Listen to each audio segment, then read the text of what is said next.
Hi friends, garden ಹಾಬಿಗೆ ಸ್ವಾಗತ. ಇವತ್ತು ಇದು ನನಗೆ ನರ್ಸರಿ ಫ್ರೆಂಡ್ ರಮಾಕಾಂತ್ ಅಂತ ಕೊಟ್ಟದ್ದು.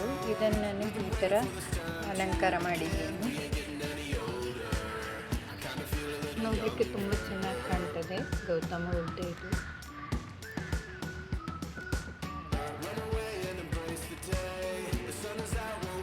ಇಲ್ಲಿ ಎರಡು ಸೈಡ್ ಬಾರ್ಡರ್ ಗ್ರಾಸ್ ಹಾಕಿದ್ದೆ, ತುಂಬ ಒಣಗಿದೆ ಫ್ರೆಂಡ್ಸ್. ಇದನ್ನು ಎಲ್ಲ ಕಟ್ ಮಾಡಿ ತಿರ್ಗಾ ಫಸ್ಟಿಂದ ಬೆಳಿಬೇಕು. ಅಂದರೆ ಕಟ್ ಮಾಡಿಬಿಟ್ರೆ ಸಾಕೋದು, ಮತ್ತು ನೀರು ಕೊಟ್ಟರೆ ಚೆನ್ನಾಗಿ ಹಸಿರಾಗಿ ಬರ್ತದೆ ಗಿಡ ಎಲ್ಲ. ನೋಡಿ, ಇದು ಕೂಡ ಹಾಗೆ ಎಷ್ಟು ಬೆಳೆದಿದೆ. ಇದನ್ನು ಕೂಡ ಚೆನ್ನಾಗಿ ಕಟ್ ಮಾಡಿ ಆಮೇಲೆ ವೀಡಿಯೋ ಮಾಡಿ ಹಾಕ್ತೇನೆ ನಿಮಗೆ. ಬ್ಲೀಡಿಂಗ್ ಹಾರ್ಟ್ ಇವಾಗ ಮೊಗ್ಗೆಲ್ಲ ಬಿಡ್ತಾ ಇದೆ, ಇನ್ನು ತುಂಬ ಆಗ್ತದೆ. ಇದು ಸೀಸನ್ ಅದರದ್ದು. ಕೆಂಪು ಮತ್ತೊಂದು ಬಿಳಿ ಇದೆ ಇದರಲ್ಲಿ. ಇಲ್ಲಿ ಅಮೆಝಾನ್ ಲಿಲ್ಲಿ ಆಗಿದೆ ಹೂವು. ನೋಡಲಿಕ್ಕೆ ತುಂಬ ಚಂದ ಹೂವು. ಇದು ಬಿಳಿ ಬ್ಲೀಡಿಂಗ್ ಹಾರ್ಟಲ್ಲಿ. ಇದು ಕೂಡ ತುಂಬ ಚಂದ ಕಾಣ್ತದೆ ತುಂಬ ಆಗುವಾಗ. ಈ ಬಳ್ಳಿ ಕೂಡ ನೋಡಿ ಎಷ್ಟು ಕೆಳಗೆ ಇಳಿದು ಬಿಟ್ಟಿದೆ. ಹೂವು ಆಗ್ತಾ ಇದೆ. ನನಗೆ ಕೊಯ್ಲಿಕ್ಕೆ ಸಹ ನನಗೆ ಸ್ವಲ್ಪ ಇಷ್ಟ ಇಲ್ಲ, ಆದರೂ ಅದು ಶೇಪ್ ಕೊಡಲಿಕ್ಕೆ ಬೇಕಾಗ್ತದೆ, ಇಲ್ಲದಿದ್ದರೆ ಚೆಂದ ಕಾಣಿಸೋದಿಲ್ಲ ಅದು.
ಇದು ನನ್ನ ತರಕಾರಿ ಬುಟ್ಟಿ. ಇದರಲ್ಲಿ ಫುಲ್ ತರಕಾರಿ ಸಿಕ್ಕಿದ್ರೇ ಖುಷಿ ಆಗ್ತದೆ, ಮನೆ ತರಕಾರಿ ಅಂತ.